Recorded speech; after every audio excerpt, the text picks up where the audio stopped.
Como capelão prisional, temos atuado em diversas unidades penais do nosso Rio de Janeiro. Unidades em Benfica, São Cristóvão e no Complexo de Jericinó, em Bangu, anunciando o Evangelho de Cristo, a verdade que liberta aqueles que se encontram encarcerados, acompanhando-os desde a sua entrada até a sua saída no sistema e também quando saem em liberdade, continuamos acompanhando eles, assim como os seus familiares. Temos realizado casamentos, batismos, trazendo onésimos de dentro das prisões, homens e mulheres regenerados pelo poder de Cristo. Nosso Deus tem gerado um povo dentro das prisões, pessoas vindo de diversas partes do mundo e que têm retornado para lá, missionários, missionárias, pregadores do Evangelho de Cristo, anunciadores da salvação em Cristo Jesus. Além dos casamentos e batismos, trabalhamos na formação de líderes, nas congregações, dentro das unidades penais. Ministramos um curso teológico para 35 líderes, na maior unidade em que trabalhamos. Lá nós temos 540 irmãos convertidos, batizados e que trabalham num coletivo de mais ou menos 1.200 presos, pregando o Evangelho e discipulando. São muitos que encontramos aqui fora, pastores, líderes, ministros, servos e servas de Deus, testemunhos vivos da graça e do poder de Deus. Esse é nosso papel como Igreja do Senhor, unidos, como um só corpo, realizando a vontade daquele que nos chamou. Queremos fazer muito mais, principalmente para aqueles que saem e querem iniciar uma nova vida.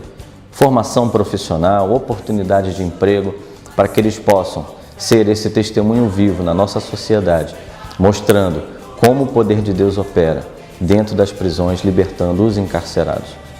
Estamos aqui com o Acácio, que é fruto desse trabalho de capelania prisional, e gostaríamos de saber do Acácio, o que foi para ele ter sido alcançado, acompanhado durante o período que ele passou lá, e que dissesse o que tem sido Deus hoje na vida dele.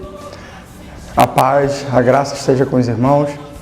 Pastor Cláudio, a Bíblia diz que o que Jesus faz, às vezes a gente não entende, mas entenderá depois.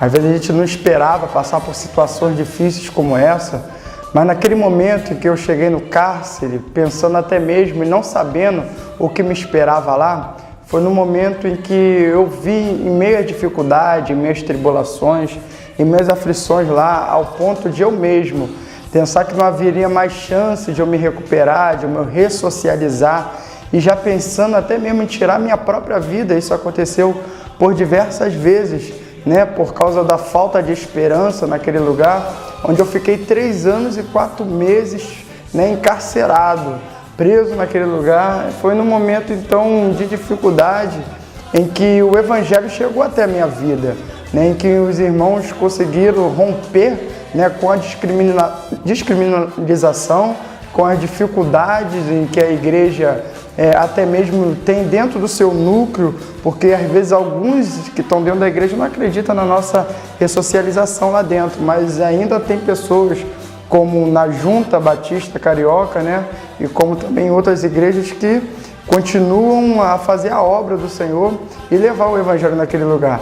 Foi naquele momento em que um dia eu, tocando Jesus no meu coração, resolvi me entregar totalmente ao Evangelho, me entregar totalmente ao Senhor. Foi nesse momento em que recebi uma paz que Jesus ele diz em João 14, 27. Deixo-vos a paz, a minha paz vos dou, não vou lá dou como o mundo a dá. Não turbe o vosso coração e nem se atemorize. Lá dentro a gente às vezes tem a paz da maconha, tem a paz da visita íntima, tem a paz de algumas coisas que o mundo pode oferecer.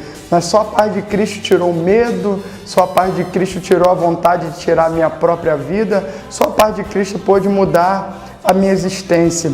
A chegar a um ponto que eu lá dentro de uma cela, cheguei ao ponto de olhar para as grades, olhar para dentro das janelas daquela grade e olhar para aquele lugar e dizer que eu era livre, que aquela janela não poderia romper a minha liberdade.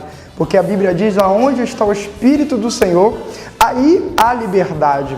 Mas para o Espírito do Senhor chegar até lá, precisa de pessoas que que tenha o Espírito de Deus e leve a palavra do Senhor até aquele lugar. Então, muitas das vezes, naquele momento de dificuldade, foi o momento em que a missionária Denise, você e outros irmãos chegaram lá, pastor, e nos levaram a palavra, e a gente se alegrava muito no nosso coração.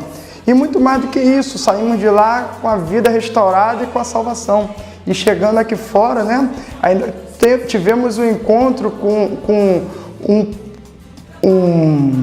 um projeto de regressos chamado Luz da Liberdade, onde ali nós tivemos auxílio com bolsas, né, de compras, bolsa de comidas, cesta básicas, tivemos o auxílio de encaminhamento de emprego, onde ali eu tive o prazer de ter meu primeiro emprego dentro do Luz da Liberdade, e depois disso ainda consegui estar empregado, trabalhando.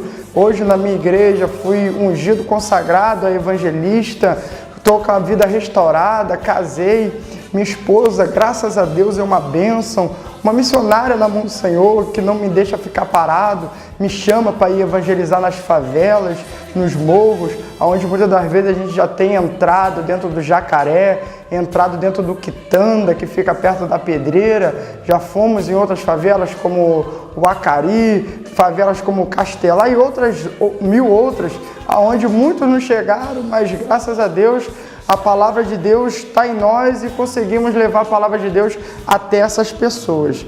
Pensando nisso, eu me lembro até do profeta Ananias, que foi até Paulo, anunciou o evangelho para Paulo, dizendo que Paulo seria um vaso entre as nações. Ananias talvez não seria conhecido como nada se ele não tivesse ouvido a palavra do Senhor, né? E ido até lá falar para Paulo da palavra de Deus. E às vezes nós podemos até mesmo não sermos conhecidos mundialmente, mas uma alma que a gente ganha na presença do Senhor dentro do cárcere, essa alma pode ser um vaso levado para as nações.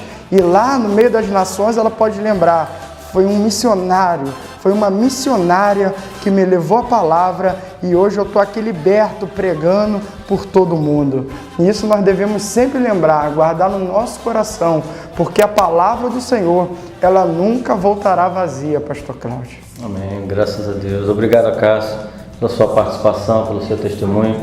Que Deus a todos nos abençoe. Amém.